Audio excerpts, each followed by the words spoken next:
She is Daniela Lica. Daniela works as a lean agile coach at Metro Systems Romania, guiding the product teams on their way to a performing stage. Daniela presentations is about initiate great products that customers love by using design thinking, lean startup, and agile. Daniela, please. Thank you very much for the introduction and hello everybody. So, are your customers happy? Do you meet their expectations? And how do you make sure that you're really addressing their needs? These are the questions that I've been addressing a lot lately to the product owners that I'm working with as an Agile coach. Coaching an organization that has adopted Agile for more than 5 years, or at least started the transformation program for more than 5 years, I'm glad to see that the Agile has become the norm for most of the people there. And even if we had to deal with a lot of resistance to change in the first 1 and 2 years, let's say, now the Agile practices are integrated and are used day by day in a very easy and natural way. Yet, many product owners that I'm working with fail in creating products that truly address the customer's needs. And that leads me to the conclusion that the Agile practices alone may not be enough. While there are many things that can help us to improve these situations, I will describe how to match 3 important concepts in order to create great products that customers really love. First of all, Agile software development, lean startup, and design thinking. Agile coaching at Metro Systems. Yes, this is what I'm doing. I started my journey 5 years ago. And I used to describe Metro Systems as being the IT services provider for Metro Cash and Carry, you know, the stores, in 26 countries across Europe and Asia. And why IT services provider? Because this is basically what we were doing. So we were receiving the demands coming from the stores, we were implementing functionalities, and we were delivering functionalities to our customers. So, 5 years ago, we decided that we want to deliver these functionalities faster. We decided that we want to improve the quality of our deliverables. And we decided that we want to receive more customer feedback. And we decided to start an Agile transformation program. How the transformation program was. Basically, me together with my colleagues from the Agile Coaches team were responsible of making the change happen. This means to train the people, to set up the new processes, and of course to make it in a very sustainable way. So how we started? We started by breaking up the silos, you know, the old departments, the analyst departments, the development department, the testing department. So we broke up the silos, and we created smaller cross-functional teams, having all the necessary skills inside the team in order to deliver an end-to-end functionality in a smaller amount of time. Also, we decided to adopt the Scrum methodology for all these cross-functional teams. You know, with all the rituals, with all the roles, with all the artifacts. So our teams, our small cross-functional teams, started to deliver faster on the sprint basis once or 2 weeks. I would say that after 5 years, the Agile adoption generated a lot of powerful benefits. So first of all, we increased our efficiency. We increased our flow efficiency. Because having all the necessary skills inside the team, working together, staying in the same place, we decreased the waiting time that was generated before by the ping pong between the all departments. So everybody was there, everybody was concentrated on the problem, so they didn't have to wait for the other department to do their job. Also, now our work is more transparent. The impediments are more transparent, the bottlenecks are more visible, and every person in the team knows exactly what is the priority, because we can see it on the board. We can see in any moment in time what to focus on. The second big benefit that we got out of the Agile transformation is the fact that we improve the quality of our work. Because we don't see the testers and the developers anymore as two different entities. They are all together. They are all responsible of the overall result of their work. They are not only responsible of the small part from the process. They all have the ownership of the value that they are able to deliver by the end of the sprint. Another very important benefit is the fact that we became more flexible. We learned how to deal with changing requirements, how to respond faster to customers' changing requests. And we did that by inspecting and adapting all the time and adjusting our work, adjusting our backlog of activities based on the customer feedback that we received after each small iteration. Faster delivery. Because our clients had the opportunity to use the key functionalities earlier in the process without waiting until the whole product was developed. And this, from my point of view, was a great improvement. And of course, the last but not the least, better communication. Because having all these Scrum rituals in place, we created a very healthy environment where everybody had the opportunity to speak up their mind, to come up with improvement ideas, to be open, to decide together what to do, and to express their feelings and their pain points all the time. Yet, I would say that all of these benefits that I was talking about are not a guarantee of the fact that we are doing our best in delivering great products that customers love. We are not doing our best in maximizing the value that we are delivering to our customers. What we got out of the Agile transformation is this. So we became better builders in a better software factory.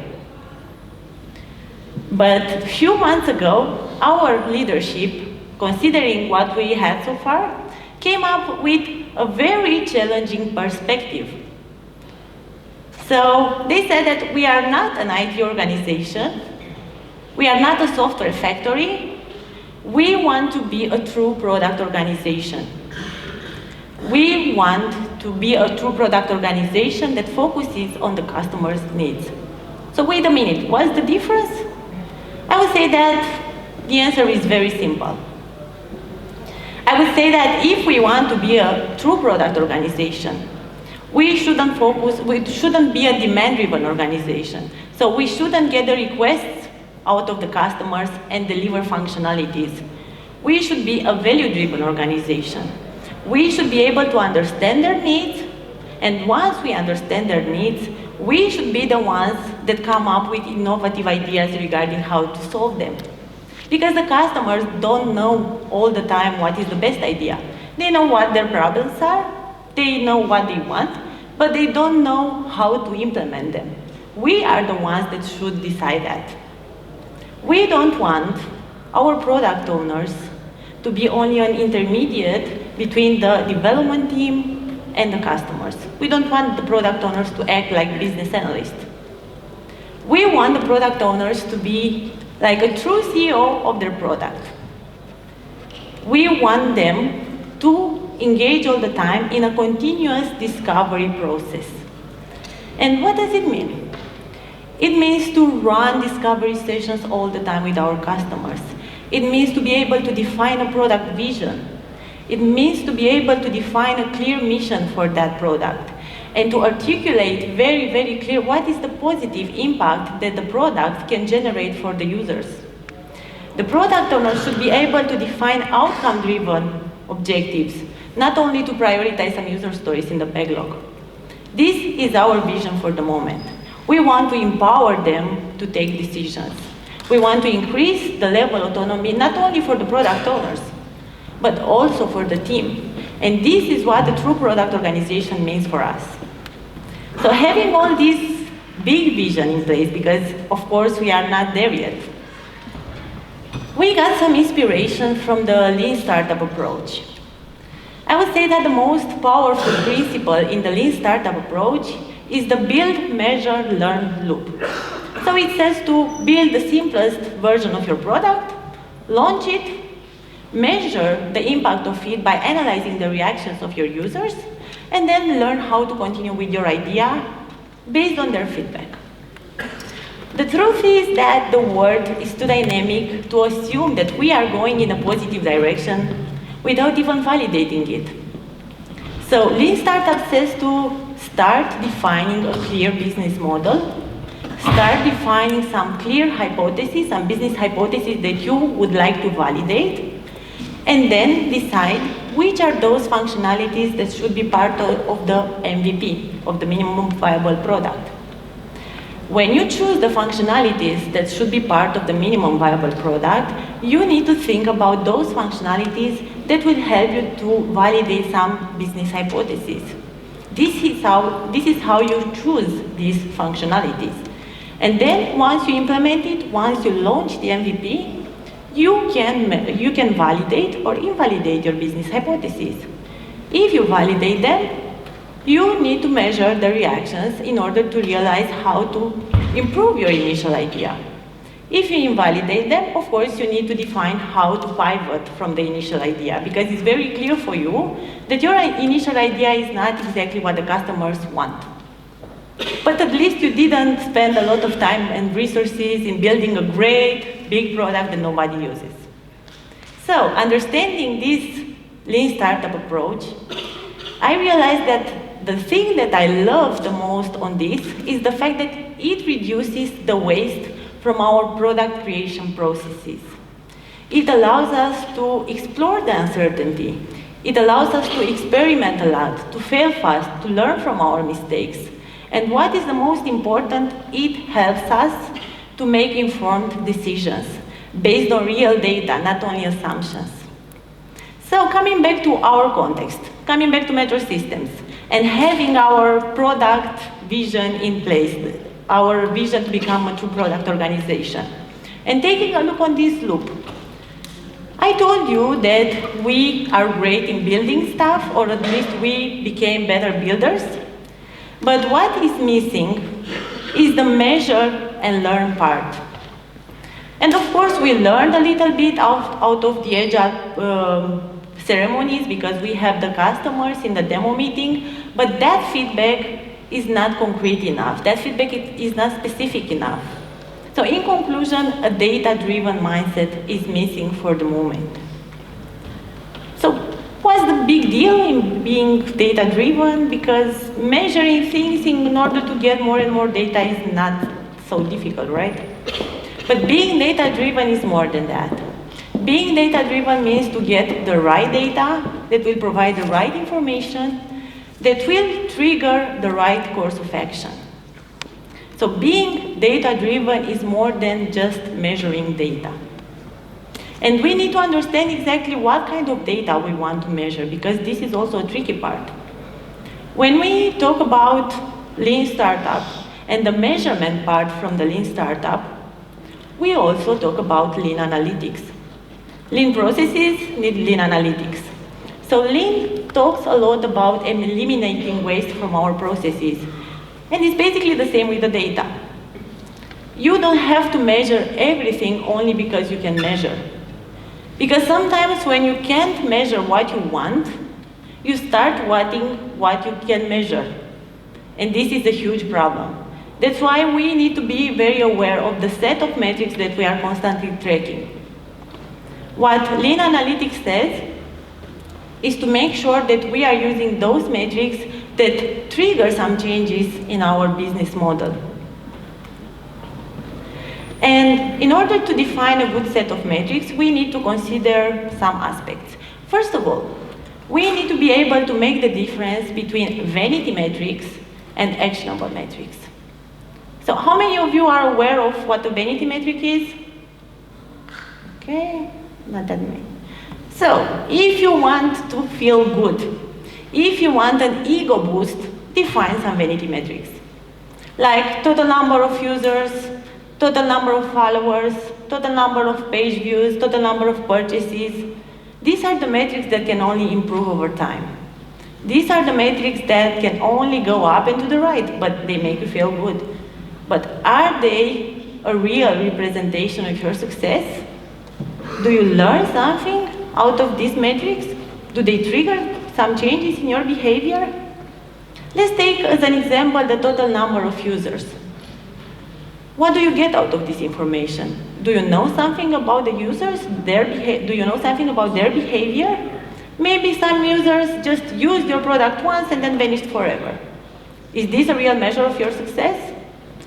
So if you want to move into the other direction, if you want to start defining more actionable metrics, maybe you should consider the total number of active users acquired over a specific period of time after you performed some changes in your product. And then compare this value with another period of time when you performed another changes. Of course, if you compare them, you will realize exactly what kind of changes work better for your users, what kind of changes are more powerful in your product. So basically, actionable metrics will help you to experiment a lot and will provide you with a great insight regarding where to spend your money. Is this approach or is this approach? I don't know for the moment. Let me just experiment a little bit. And then without spending a lot of time and resources, I will go to the direction that generates more impact on our users. So next time when you define a set of metrics for your product, just ask yourself, what would I do differently based on this metric? If the answer is nothing, just drop it. Don't spend a lot of time and energy in tracking metrics that don't help you at all. Next time you quantify the number of total users, maybe you should think about their engagement. Maybe you should think about what is the best strategy, what attracts them the most. Next time you count the number of page views, maybe you should think about to count the total number spent by the users on different pages. So next time you count the total number of followers, you should think about their engagement. What is the most important post that attracts them? So take care when you define the metrics, because what you want is what you get sometimes. The second tricky part when it comes to metrics is qualitative versus quantitative data. Me, personally, I'm a huge fan of quantitative data. There are numbers, they are concrete, you can easily aggregate them, you can perform a lot of operations on them, you can perform a statistical model, a regression, everything that you can think about.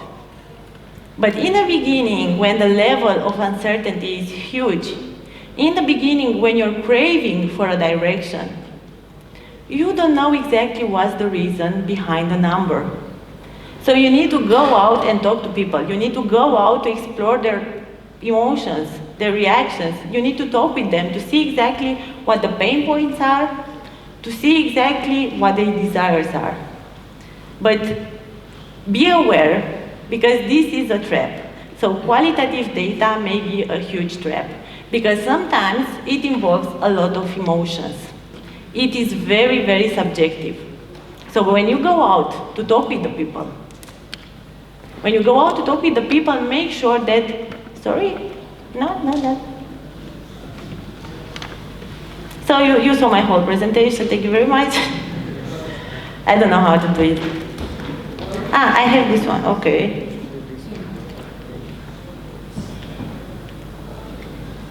Okay, so coming back. We were discussing about being as objective as possible. So when you go out and talk with the people, make sure that you don't influence their answers. Make sure that your enthusiasm don't lead their answers, because if you're doing so, the only person that you're lying to is yourself. Make sure that when you ask them questions, make sure that you ask also experience-based questions, not only questions that relate to the future. Because the second category may be misleading, and the second category can come up from their aspirations, not from their real actions. For example, imagine that you want to open a restaurant with healthy food. who would honestly say that, okay, no, I'm not interested in healthy food? Everybody is interested in eating healthy, but you need to ask them also about what they are doing day by day. So even if I want to go to gym every day and I want to eat only healthy food, what am I doing day by day? So ask also experience-based questions in order to see the level of engagement in your product. And what do we do with all this data? What do we do with all these insights that the data provides us? Well, we learn how to step more into our customers' shoes. Because this is what we want to do.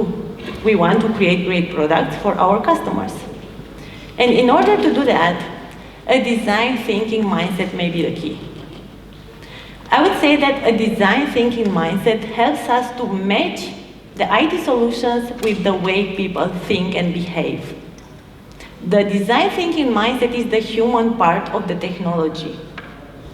Having this in place, we will improve our user experience a lot.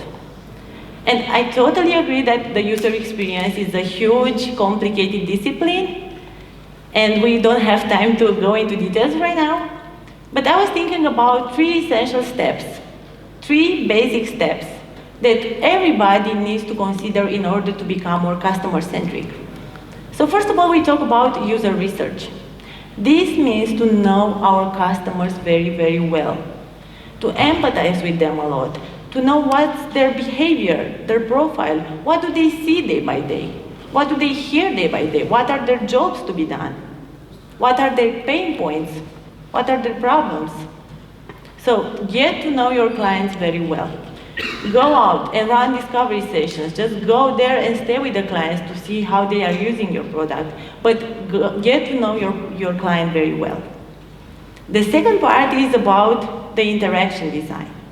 So this is about what are the steps that our users are doing, what are the steps that our users are going through in order to achieve their big objective, the so-called user journey. You need to understand what this user journey is. You need to be aware of how the customers are interacting with your product. And you need to understand which are those steps that cause some problems. And concentrate on removing those problems. Concentrate on making those steps easier for them. But you can do that only by paying a lot of attention on their behavior and their user journey. And also, once we get all this information, it comes the third part, which is the visual design, which is more related to that. Sorry again.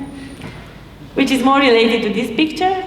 So the visual design is more about how we do our interfaces, how we customize them in a very user-friendly way, basically how to do their job easier.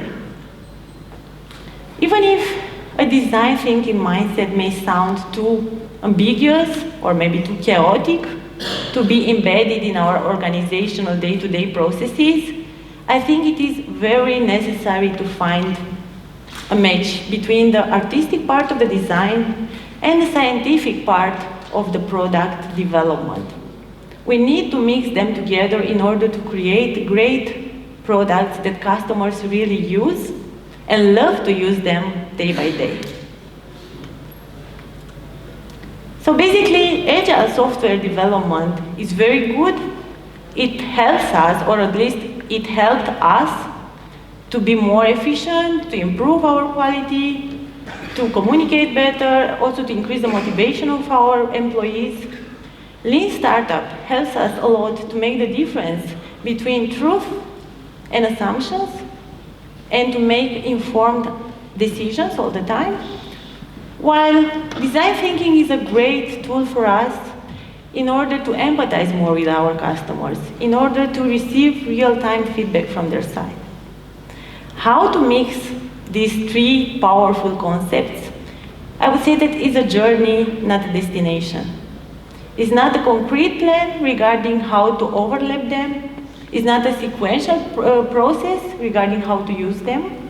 I would say that you should mix them all the time, whenever is needed.